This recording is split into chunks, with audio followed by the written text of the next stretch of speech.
The Western Bulldogs entered this match as one of the shortest priced favourites in footy history, and was it any wonder?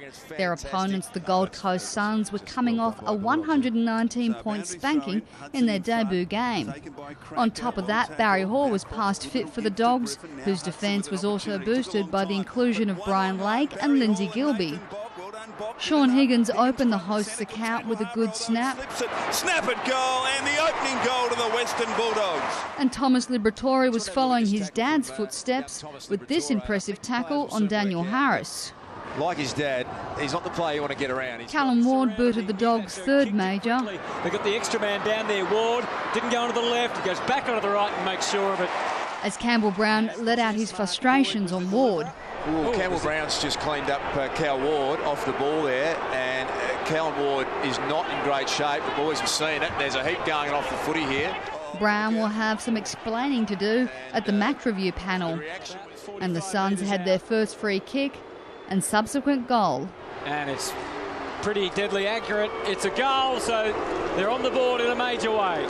Ben Hudson making it 5 goals to the Suns 1 to give the Bulldogs a 27-point lead at quarter time. And he slots it. Not bad when a ruckman can do that.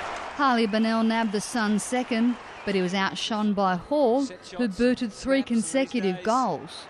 He's pretty reliable from there. The one-way traffic continued. Jordan Roughead taking advantage of the Suns' inexperience as he grabbed and goaled. So Roughead kicks the goal, and all of a sudden this margin blowing out to 52. Daniel Gorringe almost pulled off a great hanger. The mark that wasn't. It's the mark of the year that wasn't. With the margin heading towards another blowout, Zach Smith persevered and succeeded.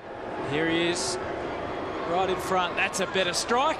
And despite some desperate play from Dan Stanley, the Gold Coast was still in trouble, trailing by 45 at half-time. He can! Goal to the Suns!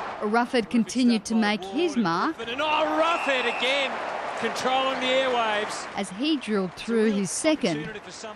With his side in need, Brown got things rolling. Brown charges through and cop one high.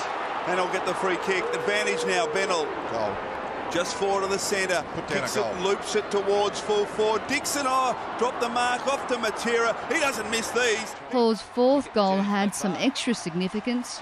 700 goals for Barry Hall. Josh Hill made it back-to-back. Kicks to a vacant goal square and kicks an absolute ripper. With the margin blowing out to 63, Jared Brennan pulled one back right on three-quarter time. Brennan back from 40 metres, kicks a goal for the Suns. From there it was downhill. Hall making light work of his opponent to set up his fifth, and the host's third unanswered. From just inside 50, kicks goal number 5. Stanley tried to ease the blow with his second goal. And no problems for Danny Stanley. While Carmichael Hunt just tried to ease the pain. That's the full body cramp there for poor old Carmichael Hunt. He's got some groin issues, I reckon. Nah, it's full cramp. And despite another heavy loss, the result was an improvement from the Suns' previous one, a 71-point defeat. Daniela Rintilli, Big Pond Sport.